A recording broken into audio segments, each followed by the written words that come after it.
Ladies and gentlemen, welcome again to the Back Post TV as we preview round 2 of the Southern Premier League. And with me tonight, in Julius Ross's absence, I've got a stalwart of the Southern game, Dean Wilcock, alongside me to talk through this weekend's games.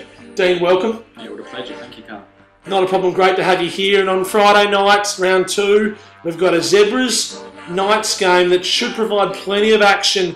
Zebras, of course, coming off a thrilling 6-5 win over at Warriors Park last Saturday night, and the Knights obviously losing a close one to South Hobart in the season opener last Friday at KG5 3-2. Dean, it'll be an exciting game, there's no doubt about that, but the one I'm excited about most is Simon Strang, and I'm leading a very early push for him as part of the Knights contingent to be potential Vic shooting medalist. What are your thoughts on that? Yeah, Strang is your boy, isn't he, Callum? And what I think about him, he's got everything that a great Vic shooting medalist has.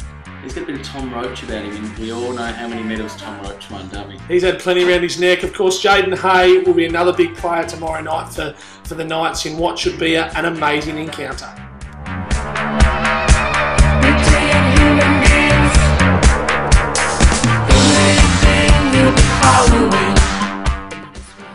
Match 2 of round 2 in the Southern Premier League this weekend is between Kingborough Lions and Clarence United. Now, the game was scheduled to be taking place at Lightwood Park. That's been cancelled at the moment. The ground's not in use. So the game will actually take place at KG5, Dean. And the game should be very, very interesting given that Kingborough couldn't get it done last week against the seeming minnows of the league so far, University.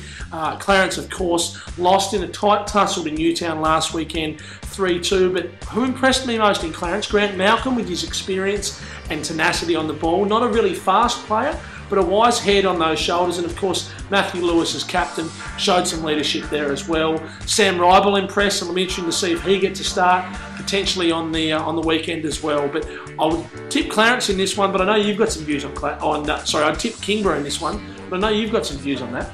Yeah, it's my game of the round. Grant Malcolm is a great, wise play for Clarence, but I think Kingborough have got too much. Certainly in the middle of the park, if my old boy Stork comes back, I'm yet to see him lose a header.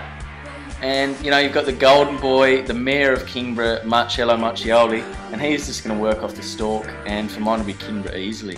Yeah, they've got a lot of firepower. They did lack some penetration against University. They had about 20 corners last weekend and failed to score from one of them, so it'll be interesting to see if they've done some work on that. Rhodes certainly said he'd make some changes, so it'll be interesting to see who he brings in and how he handles his team after their, I guess, a disappointing draw last weekend against University. But certainly, Dean, you've named it as game of the round. Yeah. Of course, when you say Stork, you're talking about Nick Cuthbertson, the big dog we can see on screen just here. 7 foot Stork. 7 foot and all of that. Amazing. And of course, a reminder to viewers that, again, that game is no longer at Lightwood Park. It will actually take place 2:30 KG5 on Saturday.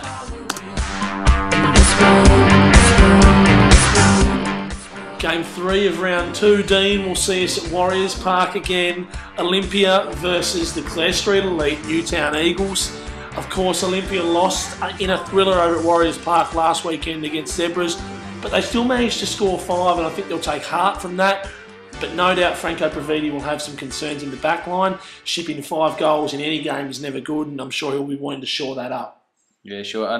I don't know a lot about these two teams, but I just do enjoy the way Josh Fielding goes about his business. He's got a silky touch, always has had, and I think that a lot of the goals go through him. So look for him to feed the strikers. Pertinent that we've seen him score a goal just on screen now, Dean. He's certainly an integral part of the Olympia team, but they'll have to deal with Newtown this weekend, and a strike force of McEwen and Alex Leginski were on fire last weekend against Clarence. They had a bit of a scare in that they let a 2-0 lead slip and then had to win it in the 95th minute. But when McEwen doesn't fight, which he perhaps didn't against Clarence, you've now got Alex Leginski just to step up, an Albie they call him, and I'll tell you what, he's certainly got some skill, and it looks like he might score some goals this weekend.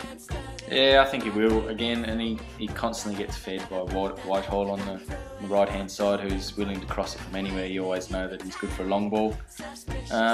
Yeah, they do let some goals in, but they also start scoring, so yeah, look, the team struggled a little bit with fitness too on the weekend. They had a little bit of Jacob Cramp Pardon the pun.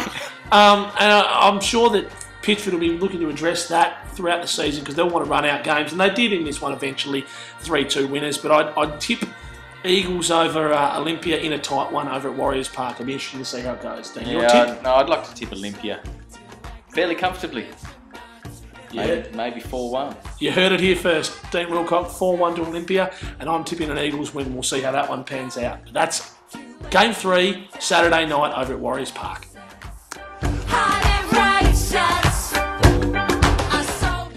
In the final game of the round, we'll see University have another monumental task as they take on the reigning premiers South Hobart at home at Darcy Street. They managed to get a point out of the first game when they went up against Summer Cup champions Kingborough Lions, which was a surprise to many. Martin Pearce in goals, certainly had to put up with quite a few shots from Kingborough, and then Alexis Bull walked out at half-time, or after half-time more importantly, Dean, with a little icy pole in hand, and I just wonder whether they're looking for perhaps a Streets sponsorship. Streets or a Peters sponsorship. Perhaps that's what they're fishing for at the moment. It was funny to see that happen.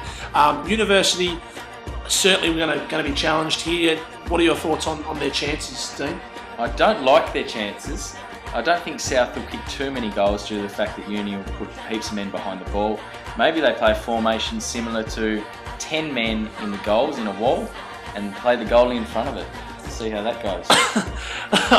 I think they'll probably play a little bit more attacking than that with Julian Proud up front. They've got some striking potency, and at set pieces they will worry teams. And South certainly don't have a lot of height at the back, but up the front they do have Andy Brandon, and I'll tell you what, last Friday night he showed what he can do in a 10-minute period. Clinical at the front, and when Misael Linares Caras came on, he changed up the game for South Hobart. And yet that's a mouthful, isn't it, Dean? Tricky customer. But he's a tricky customer, and he gets amongst players, and he's pretty quick. And as we see here, he can finish goals. He can certainly celebrate as well, as we see here, over exuberant, but the kid was happy. And look, I think at home, South will be too much for Uni, but they surprised everyone last weekend, and maybe they can do it again. In other news, South Hobart's former players over in Melbourne, Jonathan Lowe and Josh Heary, have supposedly, after 1 or 2 games back, have hung up the boots again. Yeah, they've pulled the pin. Bart Beecroft's still rolling the die. Yeah, and that's great to hear. But I think South Hobart in a canter, with perhaps their new signing Urosh to maybe pop a few home at home at Darcy Street to round out round 2 of the Southern Premier League. Dean, thanks for joining us. Thank you. As girls at the back of the crowd.